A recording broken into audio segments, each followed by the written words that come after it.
Hello, Facebook friends and family. Welcome to Lunchtime Live. I thought I'd start the program with a shot of the topic of today's Lunchtime Live program. Starting the holiday season with California holly. And if anyone would like to give me some feedback, hi Mark, how is the sound today? I've missed you guys, it's been a couple weeks. And how is the sound? Hi, Anisa, yay! How is the sound? Hopefully the audio is good. It's been a couple of weeks. It's a beautiful day and the helicopters are out. I'm hoping the connectivity is working. There's always a delay. Great, thanks Mark. All right, hi Jean, nice to see you there. And we will go ahead, thank you Maniza. And we will go ahead and get started in just a minute. For those of you who have been here before, you may recognize the location of where we are. I've done a few programs from behind the visitor center. Thank you, Omar. From behind the visitor center, where we tend to have a little less activity when it comes to visitors. And closer to the visitor center where connection might be better. So, hi everyone. My name is Maria. I'm an education specialist and research assistant here at the Toyon River National Estuarine Research Reserve. And I am so happy to bring Lunchtime Live to you as I have since April. And hi Judy. And I love this to be an interactive program. It's sort of replaces our nature walks and bird walks while we are all sort of, still sort of sheltering in place in sort of, in a sense, limiting our interactions in the public and remaining a safe distance while we get through this challenging time together. And so today I thought I would, hello Frank, or DJ, sorry, I thought I would start off our holiday season. This is our, the first official week, I guess, of the holiday season with California holly. And some of you may be familiar with that plant.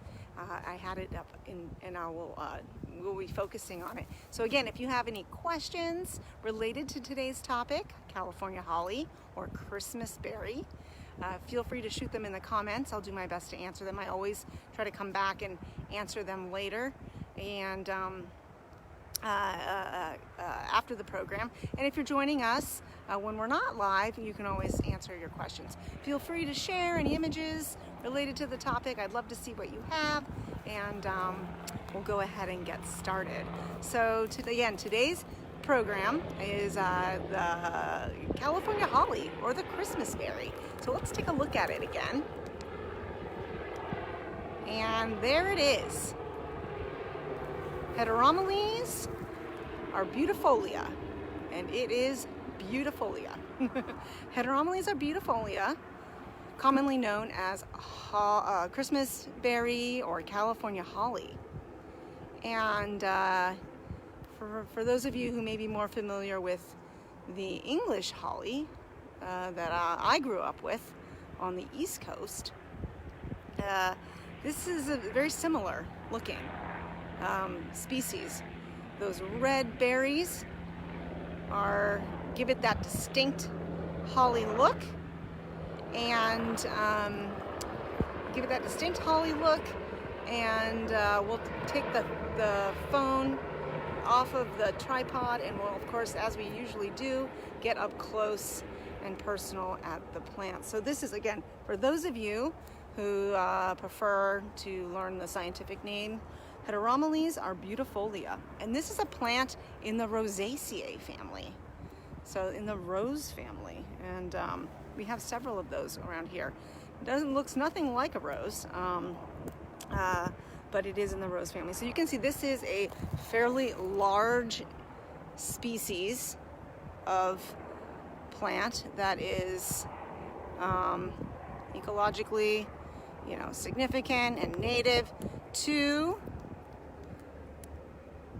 California, just ever so slightly ranging north across the north border to Oregon, and ever so slightly south into Baja. But it really is a California dominant coastal sage scrub and chaparral mixed woodland, oak woodland species. And you can see it can get up to very tall, 30 feet tall. Here around the visitor center, a lot of our things are pruned, are trimmed so that they don't interfere with the trail. These things can get really wide. These species can get up to 15 feet wide if left alone. All right, so we will talk about some of great questions. We're gonna get into some Native American uses and what wildlife is attracted to it. But let's take a look at the plant up close and get you guys off of the tripod. So again, this is a plant that has quite a range from the coast to up to about 7,000 feet. Very fire resistant, drought resistant for its very large size. Can anyone guess, do you think this is an evergreen species?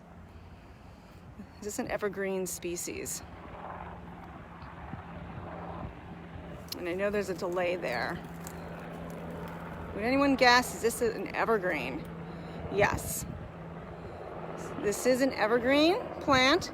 See the sort of oblong shaped leaves with a toothed margin or serrate margin. See there? A little tooth margin, very leathery, kind of a leathery feel. And we can see that vein, very obvious pinnate vein pattern. Now, if I rub the leaf and I give it a smell, there's no scent to this leaf. But for those of you who are familiar with English holly, you see the shape is not exactly the same, but there's a resemblance to that European or English holly leaf. Okay? And so that you see, relation to my fingers is about an average, 2 inches or so. Some of these leaves get real big, maybe 3 or 4 inches, depending on the age of the tree. And these trees can get very old if left in the wild. Okay, so, and what we're seeing this time of year, or what we aren't seeing this time, in the spring, when the Christmas holly, Christmasberry or California holly, by the way, also known as Toyon. That's what we call it around here, and I'll explain that name later. But the flowers for this plant are quite small, white, with petals of 5, with a slight scent, happening in the spring or summer. But what we're seeing this time of year, which starts in the fall and lasts into the winter, is the abundance of fruit. The plant is in its fruiting stage of its life cycle, and the fruit for this plant, for the Christmas berry, California holly, okay, is small,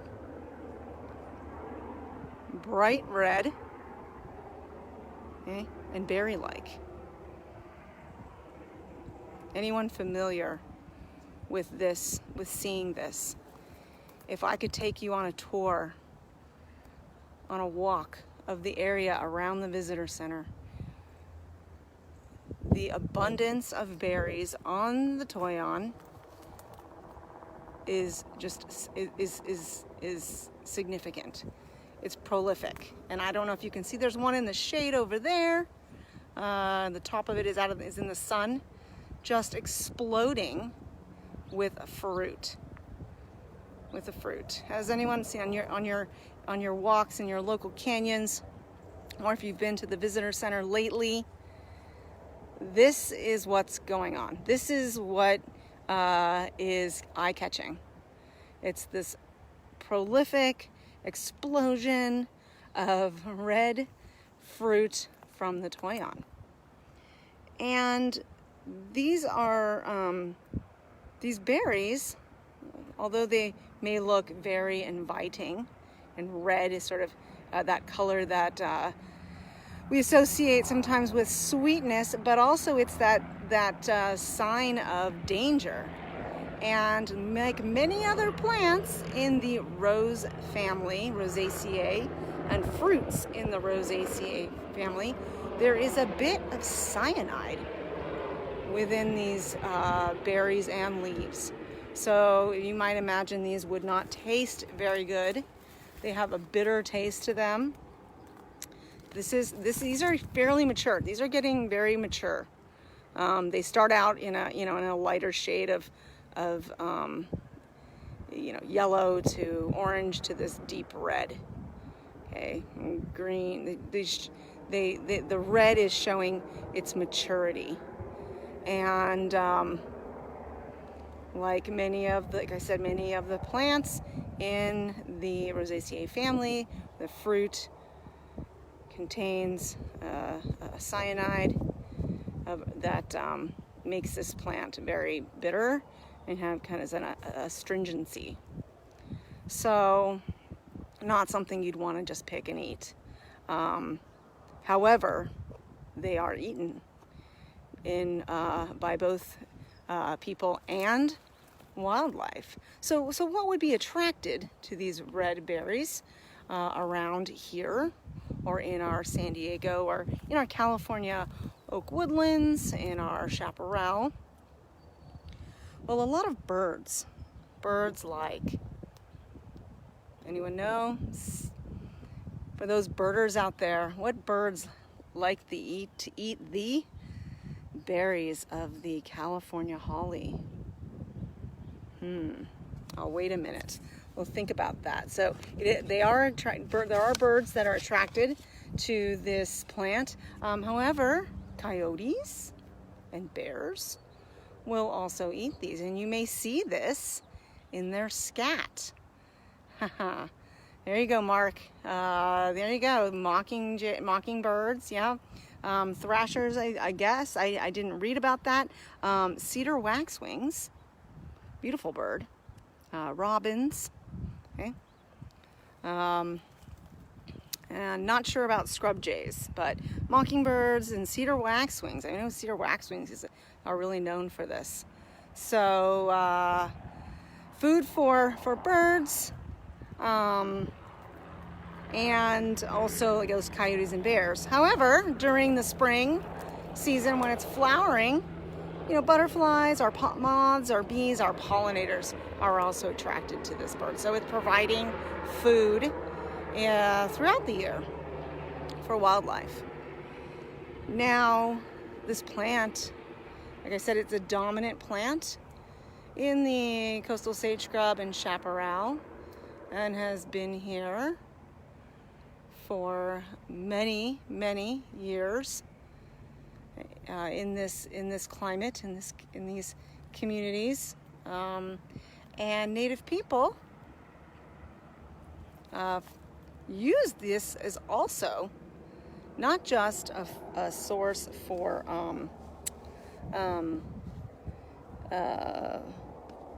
food, but medicine and material, or like tool making material.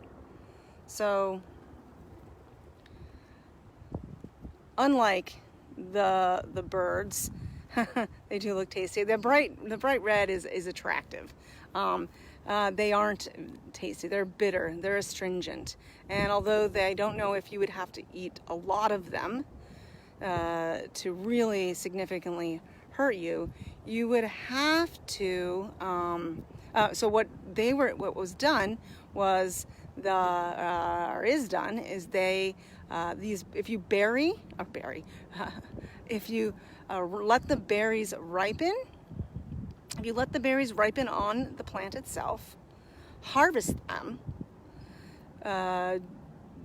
heat them up in the sun, or cook them over coals, you cook out that bitter, astringent property that these berries will have.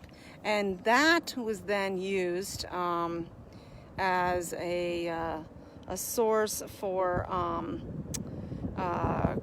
they would crush them and they could boil them, use it for coughs and colds, so medicinal use. They could mash the pulp from the leaves and again boil that and use that pulp on wounds or sores. Okay, and then let's look at the branches, which I did kind of stepped away, or I didn't step into the plant, but we can see the thickness and the sturdiness of this large perennial woody shrub. What would these branches provide? What would these branches provide?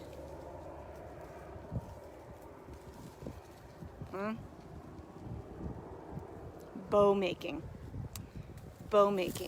So these branches, thick, woody, were useful in tool making, in particular bows. Okay, so for helping with hunting.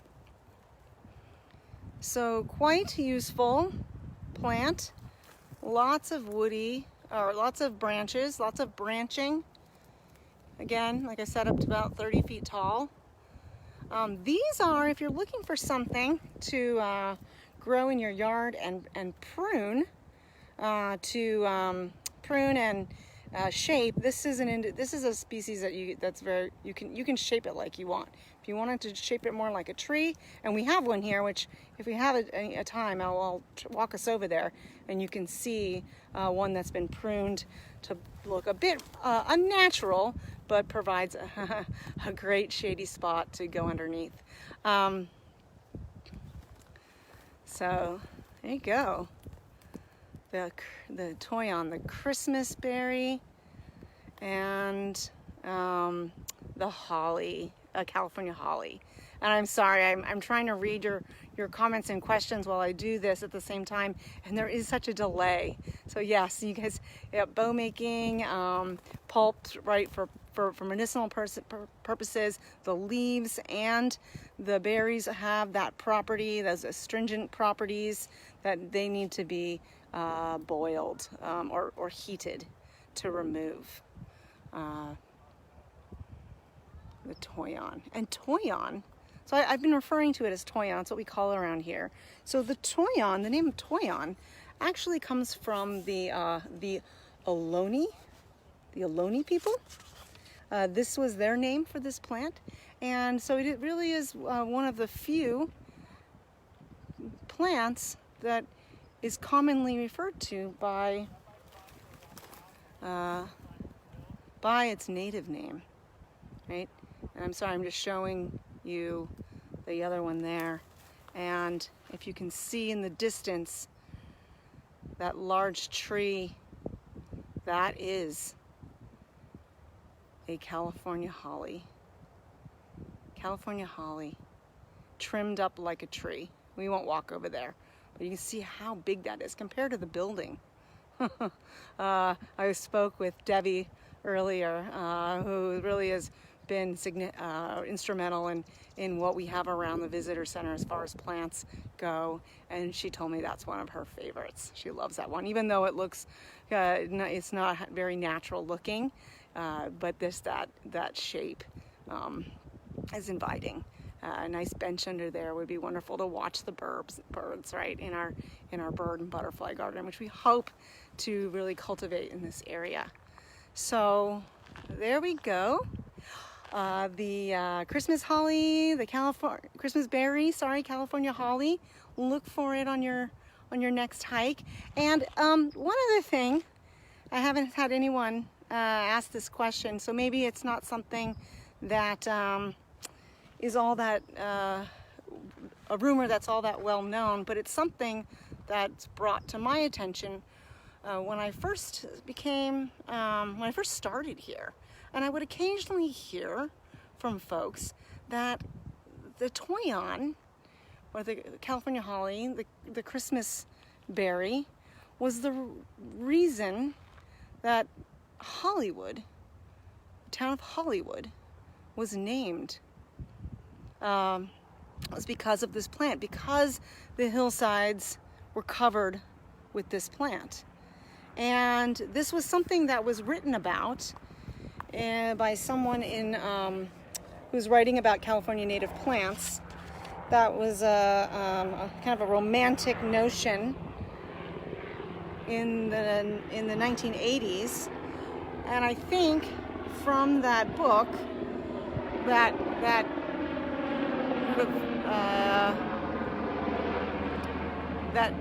rumor was born. However, according to the LA County San Diego Natural History Museum, the real name of Hollywood came oh good, someone else has heard of it, came not from the name of this plant, but from the development, the land purchase in that area. So there was a developer, a land purchaser by the last name of Wilcox, who bought the land in 1886 and realized he could divvy up the land into subdivisions. So the original name of the Hollywood area was actually called the Wilcox subdivision, and it was and I'll finish my story while you can see me. And it was his wife who, about a year after the land was purchased, was on a train coming back from the Midwest, and there was a wealthy Chicago landowner on the train, or someone from Illinois, that had a very elaborate estate in Illinois called Hollywood. And apparently she really liked that name, and she asked her husband to name the Wilcox subdivision Hollywood. And it was this program that finally sparked me to actually look up this myth that I had been hearing occasionally every few years or so, that someone would say that Toyon, or that Hollywood, the city of Hollywood, got its name from this particular plant. However, apparently that's not true. And but what is true is those foothills, those coastal hills in that area are covered and were covered before land was developed with the Heteromeles arbustifolia, the California holly. So yeah, Wilcox subdivision just doesn't sound glamorous. No, it doesn't. So there you go. That was really a very fascinating story for me to finally just uncover the truth behind the name of the city of Hollywood. So thanks to an Illinois wealthy landowner, we have that name. And Mrs. Wilcox. So it's been, as always, it's been a pleasure sharing this program with you, Lunchtime Live. It's nice to be back. We will be back on again next week with our, typical once a month we do a bird. Okay, so tune in for that. I hope everyone is having a safe and healthy Mythbuster Mar. A safe and happy and healthy holiday start to the holiday season. I'm very thankful that I can be here with you folks, even if it's through these virtual programs instead of in person. So you stay safe, please be safe this holiday weekend. I don't want to, remind you of all the things that we're hearing, but please stay safe. And if you have some time to safely walk our trails, please, enjoy the new appreciation that you may have for the Toyon, the California holly. Okay, all right, and so have a great rest of the day, and we will see you for Lunchtime Live next week.